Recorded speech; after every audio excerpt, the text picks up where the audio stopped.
Real quick, before the beginning of this video, I do want to give a shout out to Elijah and my good friend Jonathan.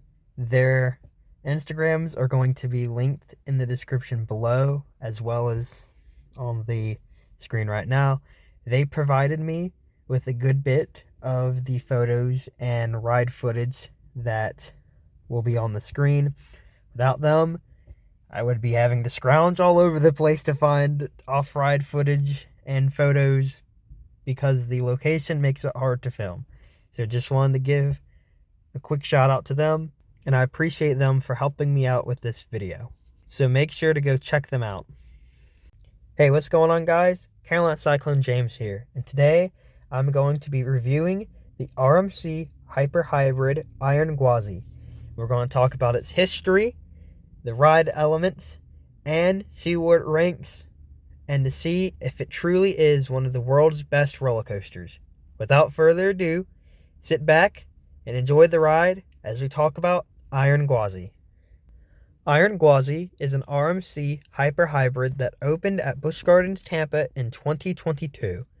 It is a conversion of the old GCI Gwazi. RMC basically takes the old wooden structure and modifies it with new elements, extra height, length, or layout modifications, and replaces the track with its signature steel iBox track. The original Gwazi opened in 1999 and was a dueling GCI wooden coaster. However, due to the harsh Florida weather and it operating basically year-round, the ride quickly became rough. No amount of retracts could seem to fix the issue, not even replacing the trains with GCI's in-house trains. It closed in 2015 and sat SBNO, standing but not operating, for over 4 years before it was confirmed that RMC would convert the ride into a hybrid.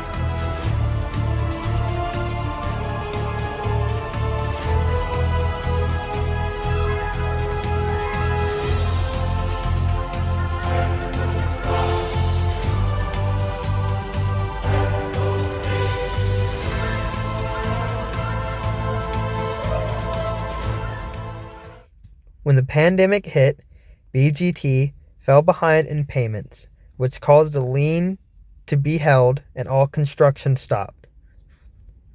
Construction soon began after. It was originally supposed to open in 2021. However, the delays in its construction pushed it back until 2022.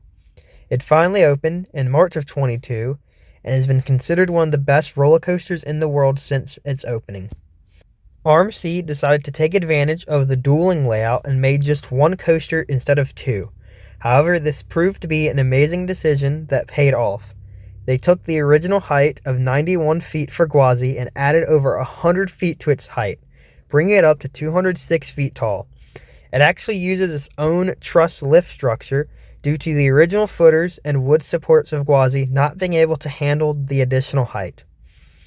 They also use the old footers in a unique way, making the coaster cross over old footers on each side of Gwazi several times.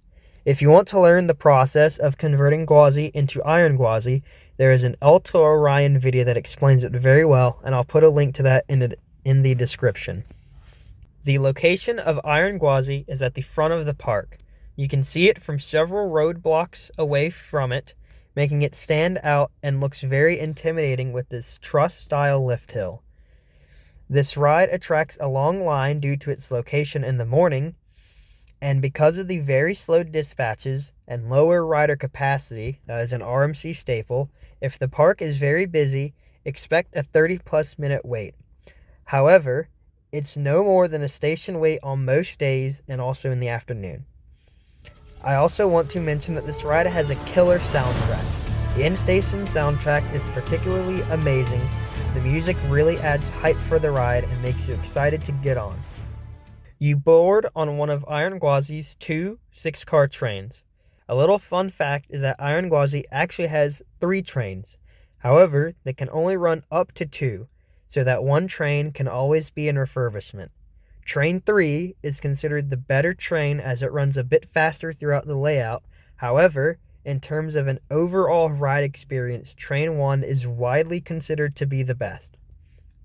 After boarding the train, you exit the station and go into a pre-drop. While a lot of RMCs have a pre-lift section, Iron Gwazi only has a drop. However, it does kind of turn while being unbanked, so it gives a nice, smooth, jerky feeling. You then enter the 106-foot tall lift hill. This has RMC's signature loud anti-rollbacks. Once it reaches the top, it slows down slightly. It then drops down 206 feet at a 91-degree angle, giving serious ejected airtime to all riders, and pulls up into an almost overbanked turn. It then suddenly banks to the right into an outer bank turn. Basically, you turn one way while banking the other way. In this case, you turn left while going down the hill while banking to the right. It gives very strong ejector airtime and is my second favorite element of the ride. It then dives back down to the ground and banks right into a turn that leads into its famous element, the death roll. Named after a maneuver that a crocodile does, this element is very fast-paced. You go from banking right to suddenly snapping the other way into a 360-degree roll while going back down. It's fun and whippy, though it doesn't give much floater as a usual roll does. It then enters an overbank turn. While exiting the overbank, the track kind of dips down, so riders, mostly on the right side, get some floater airtime leaving the element. It then enters my favorite element on this ride, the twist and shout. Introduced on Lightning Rod, this element is a kind of mini outer bank, but without the turning. It quickly goes from banking to the left exiting the outer bank to snapping 90 degrees to the right and then back to the left, giving strong ejector airtime while being sideways. Something that only RMC can deliver with this level of powerful airtime. It then goes into a wave turn that again delivers airtime while sideways. However, it's more of a flowjector or floater level of airtime than ejector.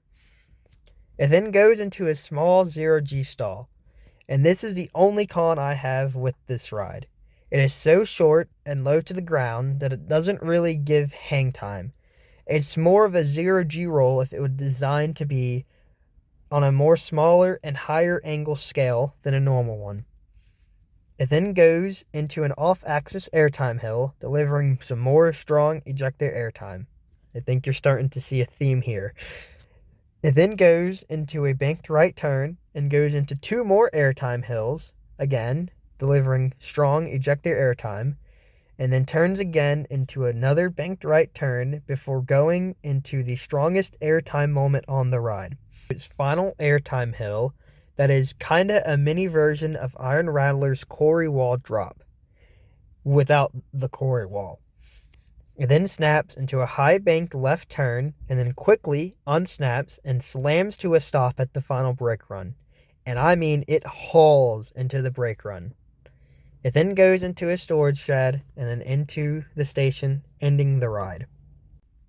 Iron Gwazi is a relentless ride from start to finish. It flies through its layout, delivering some of the most strong ejector airtime, some laterals, and a hair of hang time. Its layout is perfect, and unlike Steel Vengeance, isn't just a repetitive ride with mostly only airtime. To me, this is what makes Iron Gwazi better than Steel Vengeance. This roller coaster is top tier, and while it's hard to say what the best roller coaster in the world is, in my opinion, I would say Iron Gwazi is the best. Out of all of my credits, Iron Gwazi is number 1. It's an insane ride and is a masterpiece. It's insane how something like Gwazi can be transformed from one of the roughest wooden roller coasters into one of the best rides in the world. If you ever find yourself in Florida, Stop by Busch Gardens Tampa and try it out. You will be wowed by how insane and amazing this ride is.